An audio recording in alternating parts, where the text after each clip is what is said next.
Hello friends, അപ്പോൾ ഞാനിന്നൊരു പൊതിച്ചോറുണ്ടാക്കുന്ന ഒരു video ആയിട്ടാണ് വന്നിട്ടുള്ളത്. ആദ്യം തന്നെ നല്ലൊരു അടിപൊളി എല്ലാം മുറിച്ച് വെച്ചിട്ട് അതിൽ എണ്ണ തേക്കുമെന്ന്, അതിനുശേഷം നെയ്യ് ഒഴിച്ചു ഞാൻ.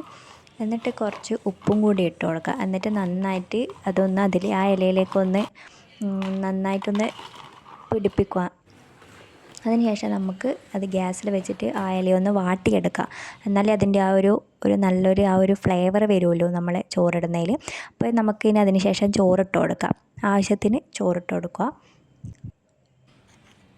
അതിനുശേഷം വറവാണ് ഇട്ട് കൊടുക്കുന്നത്. ഇവിടെ ഞാൻ ക്യാബേജ് വറവാണ് എടുത്തിട്ടുണ്ടായത്. അന്നുണ്ടാക്കിയത് ക്യാബേജ് വറവാണ്, അതുകൊണ്ട് ക്യാബേജ് വറവ് ഇട്ട് കൊടുത്തു. അതിനുശേഷം മീൻകറിയായിരുന്നു, മുളകിട്ട് വെച്ച മീൻകറിയായിരുന്നു, അതായിരുന്നു അതിലേക്ക് വെച്ച് കൊടുത്തത്. പിന്നെ അതിലേക്ക് വെച്ച് കൊടുത്തത് മാങ്ങയച്ചാറാണ്. എനിക്ക് ഇഷ്ടമാണ് മാങ്ങയച്ചാർ, അതുകൊണ്ട് തന്നെ മാങ്ങയച്ചാറാണ് നെക്സ്റ്റ് വെച്ചത്. ഇനി നെക്സ്റ്റ് വെക്കാൻ പോകുന്നത് ഉപ്പിലിട്ട മാങ്ങയാണ്. അപ്പോൾ ഞാൻ പറഞ്ഞു എനിക്ക് മാങ്ങ ഇഷ്ടമാണ്, അതുകൊണ്ട് തന്നെ മാങ്ങ അച്ചാറും വെച്ച് മാങ്ങ ഉപ്പിലിട്ടത് ഞാൻ വെച്ചിട്ടുണ്ടായിരുന്നു. നെക്സ്റ്റ് വെച്ചത് കൈപ്പക്ക കൊണ്ടാട്ടമാണ്. കൈപ്പക്ക കൊണ്ടാട്ടം നമ്മൾ വീട്ടിലുണ്ടാക്കിയത് തന്നെയായിരുന്നു.